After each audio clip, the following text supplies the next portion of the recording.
एक ऊंचे पहाड़ी स्थान पर एक गुरु का आश्रम था, लेकिन उनका कोई शिष्य नहीं था। जब भी कोई उनका शिष्य बनने के लिए आता, वो उसकी परीक्षा ले लेते और उनकी परीक्षा में अभी तक कोई भी सफल नहीं हुआ था। ऐसे ही एक युवा उन गुरु के पास उनकी महिमा सुनकर उनके पास आया। उन गुरु का शिष्य बनने की चाहत में वह गुरु के पास पहुंचा और वहां पहुंचकर अपने गुरु से कहा, हे गुरुदेव, मैं बहुत दूर से आया हूँ, कृपया कर आप मुझे अपना शिष्य स्वीकार करें। शिष्य ने कहा, मैं आपकी सेवा करना चाहता हूँ गुरुदेव। गुरु ने कहा, मैं अपनी सेवा स्वयं कर सकता हूँ, मुझे तुम्हारी आवश्यकता नहीं है। शिष्य गुरु के चरणों में गिर गया और बोला, हे गुरुदेव, मुझे अपना शिष्य बना ले, मैं आपसे ही ज्ञान प्राप्त करना चाहता हूँ।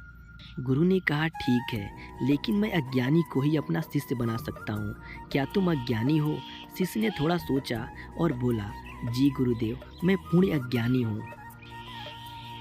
गुरु के चेहरे पर एक मंद मुस्कान आ गई और वह बोले, क्या किसी अज्ञानी को यह पता हो सकता है कि वह ज्ञानी है?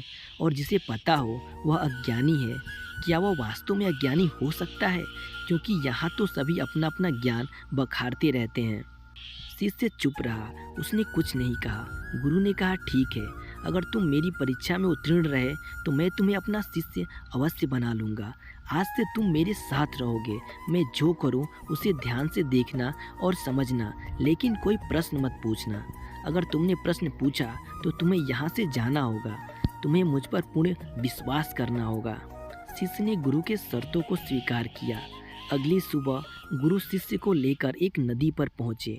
वहाँ पर उन्होंने शिष्य के हाथ पर एक घड़ा दिया और एक बर्तन दिया। गुरु ने कहा, इस बर्तन से इस घड़े में पानी भर दो। शिष्य ने बर्तन देखा तो वह चौंका।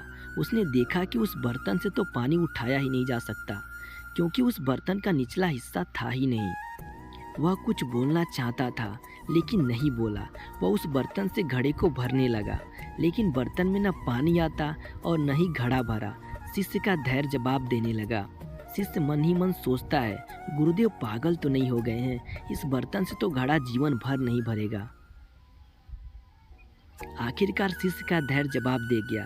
शिष्य ने गुरु से पूछा, इस बर्तन से यह घड़ा कैसे भरेगा गुरुदेव? इस बर्तन के तो नीचे का हिस्सा ही नहीं है, सारा पानी तो नीचे से ही निकल जाता है। गुरु ने कहा, अब तुम जा सकते हो। शिष्य ने भी सोचा, ऐसे पागल गुरु के पास रहने से भी क्या फायदा। शिष्य वहाँ से चला गया। रात में एकांत में शिष्य ने सोचा, इतनी बात को गुरुदेव को भी पता होगी, लेकिन फिर भी उन्होंने मुझे वह बर्तन दिया पानी भरने के लिए। इसमें ज़रूर कोई बात होगी जिसे मैं समझ नहीं पाया। वह शिष्य फिर अगली सुबह गुरु के पास पहुंचा और बोला, गुरुदेव, मुझे माफ़ कर दें। गुरु ने कहा, मैंने तुम्हें पहले ज्ञान दिया और वह तुम ले ही नहीं पाए, क्योंकि तुम पहले से ही अपना ज्ञान लिए घूम रहे हो। जिस प्रकार बिना बर्तन के निचले हिस्से के घड़े में पानी नहीं भरा जा सकता, उसी प्रकार हमारी शरीर की इंद्रियां वह भी इसी बर्तन की तरह है, जिससे हम मन रूपी घड़े को भरने का प्रयास करते हैं, लेकिन मन कभी भरता नहीं है। इसीलिए मनुष्य कभी संतुष्ट नहीं हो पाता। शिष्य ने गुरु से क्षमा मांगी और कहा, गुरुदेव, मुझे अपना शिष्य स्वीकार करें। गुरु ने कहा, तुम में धैर्य है, इसलिए तुम दोपहर तक धैर्यपूर्वक रुके रहे। तुम में समझ है, इसलिए तुम वापस आ सके। यहाँ से जो गया वह कभी वापस नहीं आया। तुम्हारे अंदर अपनी सोच बदलने का क्षमता है। जो अपने विचारों को बदल सकते हैं वो अपने स्वयं को बदल सकते हैं। मैं तुम्हें अपना शिष्य अवश्य बनाऊंगा।